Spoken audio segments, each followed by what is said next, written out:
Mission 2024 को लेकर सभी राजनीतिक दल और गठबंधन रणनीति तैयार करने में जुट गए हैं।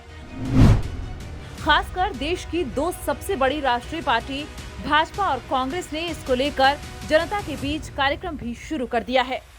झारखंड में कांग्रेस पार्टी महागठबंधन में है। पिछले संसदीय चुनाव में भाजपा के खिलाफ कांग्रेस, झामुमो, राजद और झाविमो ने गठबंधन कर चुनाव लड़ा था। इस बार भी अभी से महागठबंधन के बैनर तले चुनाव लड़ने की चर्चा आम है। पिछले लोकसभा चुनाव में भी महागठबंधन में कांग्रेस को ज्यादा सीटें मिली थी।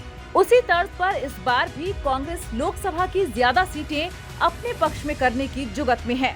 2019 संसदीय चुनाव के मुकाबले कांग्रेस झारखंड में इस बार 2 सीटें ज्यादा लड़ना चाहती है। पार्टी 9-4-1 के फॉर्मूले पर 2024 लोकसभा चुनाव की तैयारी कर रही है। यानी झारखंड की 14 लोकसभा सीटों में से 9 सीट कांग्रेस अपने पास रखना चाहती है। 4 सीट झामुमो को और 1 सीट राजद के कोटे में देने की बात चल रही है। आपको बता दें कि इस समीकरण पर अभी कांग्रेस के इनर कैबिनेट में ही बात चल रही है। झामुमो और राजद से इस मसले पर कांग्रेस की कोई बात नहीं हुई है। जानकारी के अनुसार कांग्रेस हजारीबाग, पश्चिम सिंहभूम, चतरा, गोड्डा, धनबाद, रांची, खूंटी, लोहरदगा और कोडरमा लोकसभा सीटों पर चुनाव लड़ना चाहती है। देखा जाए तो यदि कांग्रेस यह फॉर्मूला तैयार कर बात आगे बढ़ाती है तो इसमें कई पेंच हो सकते हैं। अभी महागठबंधन में कांग्रेस और झामुमो के पास लोकसभा की एक सीट है। झारखंड में झामुमो महागठबंधन में सबसे बड़ी पार्टी है। राज्यसभा के वर्ष 2019 के बाद हुए 2 चुनावों में झामुमो ने कांग्रेस के लाख दबाव के बाद भी एक बार भी उसे मौका नहीं दिया। दोनों बार झामुमो ने अपना प्रत्याशी दिया और कांग्रेस मूक दर्शक बनी रही। जाहिर है कि लोकसभा चुनाव में भी झामुमो की दावेदारी पिछले संसदीय चुनाव से अलग हो।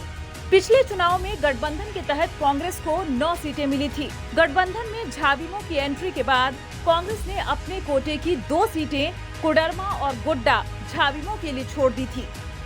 इस बार कांग्रेस कोडरमा और गोड्डा को लेकर भी मन बनाए हुए है। कोडरमा सीट पर राजद की नजर है। राजद नेता सुभाष यादव इस सीट पर नजर गड़ाए हुए हैं। उन्होंने तैयारी भी शुरू कर रखी है। पिछली बार राजद को पलामू सीट गठबंधन के तहत मिली थी। पलामू सीट पर झामुमो की नजर है। वैसे ही जमशेदपुर सीट पर पिछली बार झामुमो का प्रत्याशी था। कांग्रेस के पूर्व प्रदेश अध्यक्ष डॉक्टर अजय कुमार की सीट पर नजर है। यूपीए गठबंधन में अगर इस बार वाम दलों की एंट्री हुई तो तस्वीर बदल सकती है, क्योंकि भाकपा के राष्ट्रीय महासचिव डी राजा ने हजारीबाग से चुनाव लड़ने की इच्छा जता दी है। पिछले चुनाव में कांग्रेस ने हजारीबाग से प्रत्याशी दिया था। कह सकते हैं कि झारखंड में लोकसभा चुनाव को लेकर महागठबंधन में सीट को लेकर अभी बहुत कुछ साफ होना बाकी है। भाजपा के खिलाफ विपक्षी दलों को एकजुट करने में बिहार के मुख्यमंत्री नीतीश कुमार ने मुहिम छेड़ रखी है। 23 जून को पटना में विपक्षी दलों की बैठक प्रस्तावित है। कांग्रेस के राष्ट्रीय अध्यक्ष मल्लिकार्जुन खड़गे की इस बैठक में शामिल होने की बात कही जा रही है। सबकी नजर इस बैठक पर टिकी हुई है। इस बैठक में यदि देशव्यापी विपक्षी एकता पर बात बनती है तभी सीटों के बंटवारे पर भी बात होगी। हालांकि पिछले दिनों झामुमो के केंद्रीय महासचिव सुप्रियो भट्टाचार्य ने यह जरूर कहा था कि लोकसभा चुनाव में कांग्रेस बड़े भाई की भूमिका में रहेगा। अब देखना दिलचस्प होगा कि 23 जून को पटना में होने वाली बैठक में शामिल होने वाले दल कांग्रेस का नेतृत्व स्वीकार करते हैं या नहीं। इसी बैठक के बाद देश में एक नया राजनीतिक समीकरण देखने को मिलेगा। न्यूज विंग के लिए रांची से ज्ञान रंजन की report. टफकॉन XT600 HCR TMT Riba. पहले भी बोला था, अगर घर को बनाना है एक्स्ट्रा टफ तो आप भी दिखा सकते हैं अपनी हीरोपंती टफकॉन XT के साथ।